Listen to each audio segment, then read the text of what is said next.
Praise the lord. ఈరోజు దేవుని వాగ్దానం, తేదీ మార్చి 14, 2025. అపోస్తలుడైన పౌలు దెస్సలోనికీయులకు రాసిన మొదటి పత్రిక 5వ అధ్యాయం 17వ వచనము. ఎడతెగక ప్రార్థన చేయుడి. ఆమేన్. ప్రార్థన ఎంత శక్తివంతమైనదంటే పరలోక సింహాసన గదిని తెరుచుకునే శక్తి దానికి ఉంది. సాతానుని ఎదిరించి ఓడించే శక్తి ఉంది. దేవదూతల సహాయాన్ని పొందే శక్తి ప్రార్థనకుంది.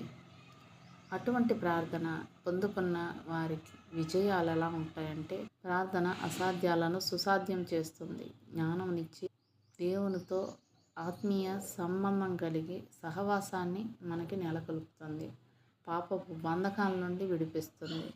శత్రువులను సైతం మిత్రులనుగా చేస్తుంది. బలహీనలకు బలాన్ని ఇస్తుంది. నెమ్మది లేని వారికి నెమ్మదినిస్తుంది. కుంగిన జీవితాలను లేవనెత్తుతుంది. సింహాల నోళ్లను మోయిస్తుంది.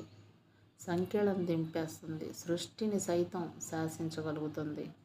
సమస్యకు పరిష్కారాన్ని ఇస్తుంది. ప్రశ్నకు సమాధానం అవుతుంది.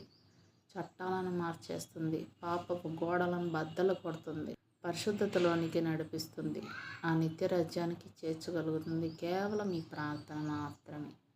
ప్రార్థనలో మొట్టమొదట మనపై మనం విజయం సాధించగలిగితే అప్పుడు మన ప్రార్థన విజయం సాధిస్తుంది. మన పరిచర్య, ప్రసంగాలు, సాక్ష్యాలు అన్నిటికంటే ముఖ్యమైనది ప్రార్థన. ఈ ప్రార్థన అంటేనే సాతానికి ఎక్కువ భయం. అందుకే మనం ప్రార్థించకుండా చేయడానికి వాడు చేయని ప్రయత్నం అంటూ ఉండడు. వాడి పన్నాగాలు వాడు పన్నుతూనే ఉంటాడు. అందుకే మనం ప్రార్థన చేద్దాం అనుకునేసరికి నిద్ర ముంచుకొస్తుంది. అప్పుడే ఫోన్ రింగ్ అవుతుంది. మన పక్కింటోళ్ళో ఎదురింటోళ్ళో ఎవరో ఒకళ్ళు మన ఇంట్లో అదే సమయంలో వచ్చి కూర్చుంటారు. వారిని వెళ్ళమనలేము, అట్లా అని వారితో కలిసి ప్రార్థన చేయలేము. ఇట్లా చెప్పుకుంటూ పోతే చాలా ఉన్నాయి. చాలామంది క్రైస్తవులు కొన్ని నిమిషాలు కూడా ప్రార్థనలో గడపలేనంత ఆత్మీయ అనారోగ్యంతోనూ బలహీనతతోనూ ఉంటారు. మరికొందరు వారి జీవించే జీవితాలు ప్రార్థన పూర్తిగా దూరంగా ఉంచుతారు.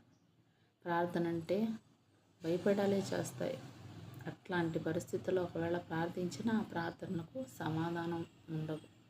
అందుకే మొట్టమొదట మన ప్రార్థనలేమని గుర్తించాలి. తప్పకుండా ఒప్పుకోవాలి ఆయన ముందు. దాని నుండి విడిపించమని దేవుణ్ణి అర్థించాలి. మనం ఆత్మతో నింపబడాలి. ఆ పరిశుద్ధాత్మని సహాయం వేడుకొనాలి. అనవసరమైన పనులను పక్కన పెట్టి ఎక్కువ సమయాన్ని ఎడతెగకుండా ప్రార్థించడానికి ఆసక్తిని కలిగి ఉండాలి. వీటిపై విజయాన్ని సాధించగలగాలి. గెత్సెమనీ తోటలో తాను విజయం పొందేంత వరకు యేసుక్రీస్తు ప్రార్థించాడు. ఆయనను బలపరిచేందుకు దేవుడు ఒక దేవదూతను పంపినంతగా ఆయన ప్రార్థించగలిగాడు. కనుక మనం మన కొరకు ప్రార్థన చేయాలి. మరి ఇంకా ఇతరుల కోసం కూడా ప్రార్థన చేయాలట. ప్రార్థన అంటే ఏంటి అంటే దేవుని సహాయాన్ని అభ్యర్థించడం, అర్థించుకోవడం, అడగడం. మన ప్రార్థన దేవుని చేత అంగీకరించబడాలి అంటే ప్రార్థించే మనము మొట్టమొదటగా ఆయన చేత అంగీకరించబడాలి. మనం అంగీకరించబడాలి అంటే రహస్య ప్రార్థనలో మన ప్రతి విధమైన పాపాన్ని ఒప్పుకోవాలి. అప్పుడు మనం దేవుని చేత అంగీకరించబడతాం. దాని ద్వారా మన ప్రార్థన దేవుని చేత అంగీకరించబడి దేవుని దగ్గర నుండి సమాధానాన్ని తీసుకొస్తుంది. మత్తయి సువార్త 6వ అధ్యాయం 6వ వచనంలో, నీవు ప్రార్థన చేయనప్పుడు నీ గదిలోనికి వెళ్ళి తలుపు వేసి రహస్యమందున్న నీ తండ్రికి ప్రార్థన చేయను. అప్పుడు రహస్యమందు చూసి నీ తండ్రి నీకు ప్రతిఫలం ఇచ్చును అంటున్నాడు. దేవునికి మరుగై అన్నది ఏదీ లేదు కదా. మన జీవితం అంతా ఆయనకు తెలుసు. తెలియని వారి దగ్గర నటించవచ్చు. అన్నీ తెలిసిన వారి దగ్గర సాధ్యం కాదు కదా. మనం తప్పించుకోకుండా ఒప్పుకొని మన జీవితాలు ఆశీర్వాదం తెచ్చుకోవాలి. ఇంకా విశ్వాస సహితమైన ప్రార్థన చేయాలి. అపోస్తలుడైన పౌలు హెబ్రీయులకు రాసిన పత్రిక 11వ అధ్యాయం 6వ వచనంలో, విశ్వాసం లేకుండా దేవునికి ఇష్టడై ఉండట అసాధ్యము. దేవుని యొద్దకు వచ్చేవాడు ఆయన ఉన్నాడనియు తన్ను వెతుకు వారికి ఫలం దయచేవాడనియు నమ్మవలెను కదా అంటున్నాడు. ఎట్లాంటి విశ్వాసం ఉండాలంటే, మనం బయటికి వెళ్తున్నప్పుడు వర్షాకాలంలో అయితే ఏం చేస్తాం? ఖచ్చితంగా గొడుగు తీసుకొని వెళ్తాం. ఎందుకంటే ఏదో టైంలో వర్షం పడుతుంది, తడుచుకుంటా వస్తాం ఇంటికి.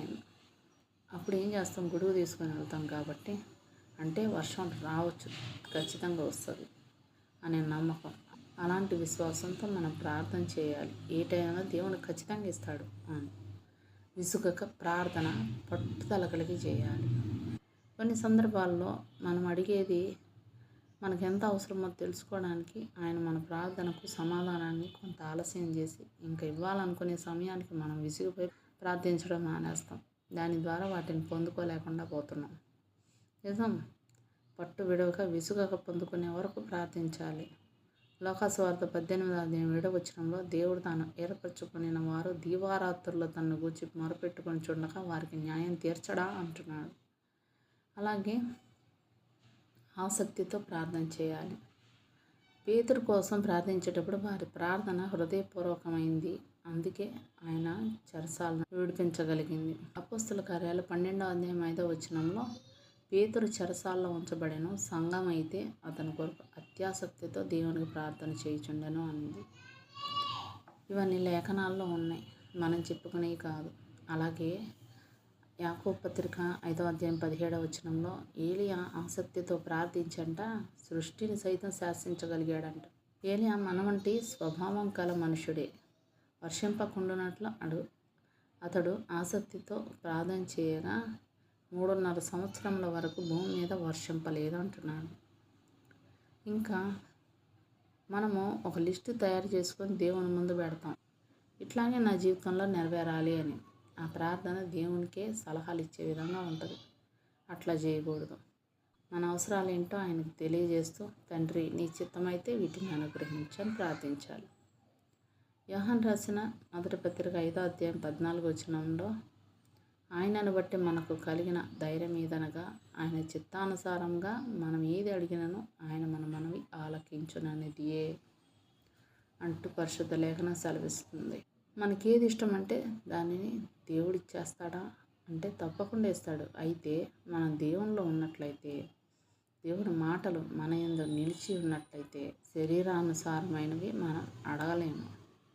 ముఖ్యంగా క్రమబద్ధమైన ప్రార్థన జీవితాన్ని మనం కలిగి ఉన్నామా?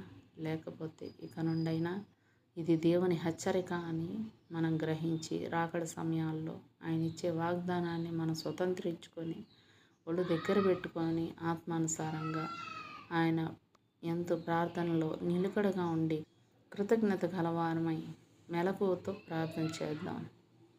దేవుడు అట్టి కృప ధన్యత మనకు అనుగ్రహించునుగాక. ఆమేన్. దేవుడు తన పరిశుద్ధ వాక్యాన్ని మన వెనుకడి యందు దీవించునుగాక. ఆమేన్.